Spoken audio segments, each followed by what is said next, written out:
Today we'll go over how to handle it when someone insults you. We'll start with a couple classic destroy comebacks. These are great at winning over an audience and embarrassing the person who insulted you.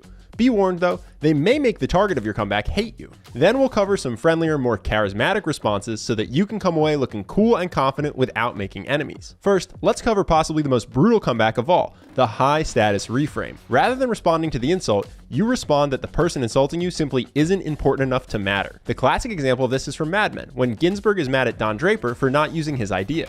What do I care? I got 1 million of them. 1 million. Good. I guess I'm lucky you work for me. I feel bad for you. I don't think about you at all. You may think this only works in fiction, but in the next clips you'll see it's just as effective in real life. The ultimate high status reframe is that you haven't even bothered to remember someone.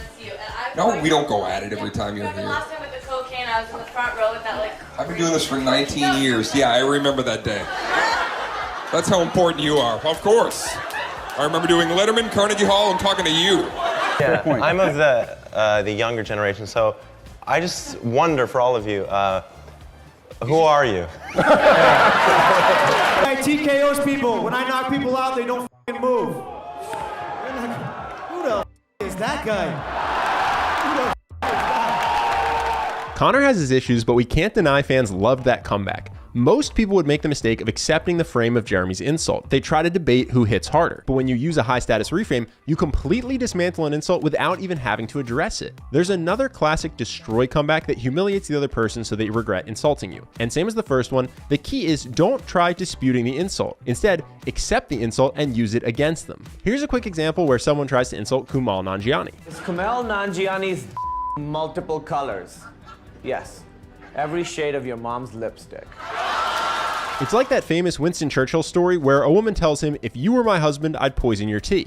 And he replies, "If you were my wife, I'd drink it." Here's one more example. First, for context, watch Dennis Leary try to insult Greg Giraldo for being unable to rely on quick wit. This guy writes so many jokes before the show, it's not even funny. It's unbelievable. That's kind of what we do here, Dennis. I'm a comedy writer.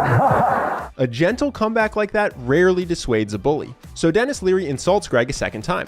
Watch how, rather than fighting the insult, Greg accepts it and uses it to really burn Leary. You're the guy in school that did all the homework and then asked if there was any more that needed to be done. Yeah. That's a good point. And if you had tried a little comedy writing, maybe your show would still be on the air. Oh! There's two downsides to this kind of comeback. First, they're very clever, so it can be hard to do. And second, while you'll win over an audience, you run the risk of upsetting the person you're firing back at. Really you said nothing. I'm really well. There's another way to crush an insult that can still make a crowd laugh and avoid making enemies. Don't insult the person, insult the insult. Well, Norm, thanks for dressing up. Hey, Sarah, listen, man.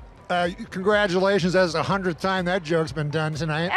But I also want to tell you, if it's something it's hard to fix, does it mean we shouldn't do anything about it? Because you said, oh, I don't know if we can change how people think. Does that mean we shouldn't try? I mean, first of all, not a great impression, but beyond that... This can make someone look stupid for insulting you without them feeling personally attacked. Now, if you don't want to sink to the other person's level and use an insult at all, another option you have is to draw a boundary. For example, watch this woman insult Jordan Peterson and listen to how he responds. So what is your advice beyond banal comments like clean your room? It's actually rather difficult to answer a question that ends with your comments are banal politely. One way to draw a boundary is to simply call out the insult as rude. Then you can invite the other person to change their behavior. I would consider that more of an opinionated personal and political statement than actually a question. So why don't you try reformulating that so that there's an actual question there? If you found the insult truly offensive, you can also draw a boundary by calling out the insult and then shifting attention away from the person to someone else. This is infuriating to bullies because their behavior is often motivated by wanting attention. Are you the fat guy in Hollywood still, or does everybody like look at you and they're like, oh wow, you know, this is great, now you're healthy? Do you have any other questions that are smart? Now let's talk about charismatic replies if you aren't actually offended by the insult, because you can often use a joking insult as a springboard for witty banter that makes the other person laugh. An easy way to do this is the tit for tat or eye for an eye method. Basically, when someone burns you, you burn them back in the same style. I need to watch this movie. You haven't seen Spider-Man Homecoming?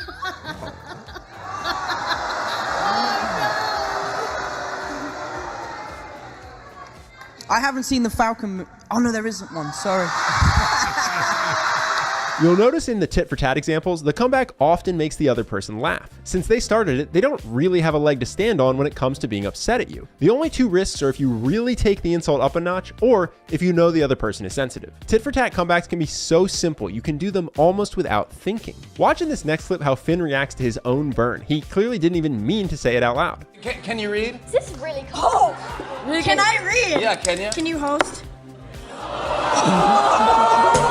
In general, the tit for tat method is a good way to turn an insult into fun banter. Within this framework, there's a good rule for specifically if someone tries to insult your looks. When you want to make someone laugh, try to conjure up an absurd image in the person's mind. Compare Chuck's insult in this next clip to Kevin's. Your body ain't that good when you can just walk around without your shirt off. First of all, you to know if that. we're ever going to talk about bodies, I want you not to be the one to bring that conversation up. All right? If you don't get out of here shaped like a beanbag that got sat in. Your body ain't that good isn't nearly as funny as you're shaped like a beanbag that got sat in. You may think Kevin is super quick-witted for that comeback, but that's actually an illusion he creates by having a few specific go-to insults he uses repeatedly. Are we here? Are you actually going to do some working out? Listen, you don't just get this. No. You want to feel that? No, it looks like a skinny beanbag. My body wants to get buff, but I don't want to scare my fans. You have the body of a Dutch woman. Kenny has the body of a Dutch woman. Now, not every insult needs an insulting comeback. Sometimes the most charismatic thing you can do is show that you're unaffected. Unlike what we've covered so far, this is incredibly easy to do and makes you look likable and confident with no risk of hurt feelings. One way you can do this is by answering rude rhetorical questions literally. So someone is insulting you, but you act like they're just asking you a genuine question. Here's a quick example you recognize from the Avengers movie. Big man in a suit of armor. Take that off. What are you? Genius, billionaire, playboy, philanthropist. And again, this doesn't just work in fiction. Listen to Norm Macdonald in this next clip. Notice how he's able to make everyone laugh and make himself look good without being rude to the interviewer who insulted him. You've admitted that you're lazy. I think you've read 6 books in your life. I've read 6. 6. What kind of a woman would be attracted to you, do you think? Well, I have a lot of money. Another easy way to show you're unaffected by an insult, if you can do it genuinely, is to simply laugh at the insult. It shows your confidence hasn't been shaken at all by what they've said. Bro, you look like a mechanic from Nordstrom Rack, dude. That's the fucking problem, dude. You're like, damn, I didn't know Nordstrom Rack did tires, you know? During our sex scene, I felt your dick rubbing into me.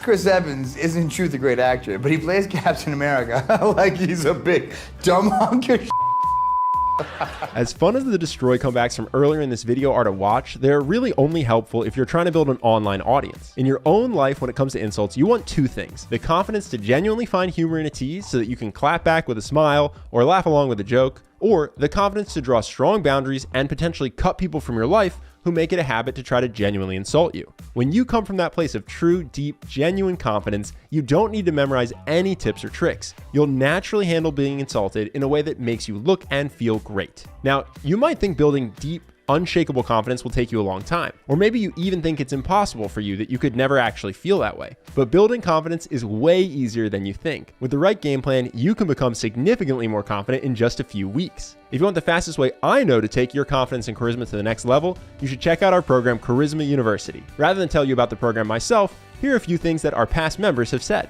I had confidence in some areas, but not in others. Then Charisma University changed that for me. Since beginning the program, I have seen noticeable changes in my life. It has helped me to unlock the confidence that comes from knowing that I can go into any social situation and crush it. Another member wrote, I've always been bad at expressing myself in situations that weren't one-on-one. In conversations, I'd find myself hesitant to speak, or I'd get caught in my head. After CU, I am now way more confident in saying what I think. I feel much happier all the time. I was even able to talk to a woman I've had a crush on for about a year and made a great first impression. Overall, I love this course and I keep coming back to it when I need a refresher on the daily action modules. And lastly, thank you so much for this program. After going through Charisma, I've made more friends, have higher self-esteem, and can more easily talk to people I don't know.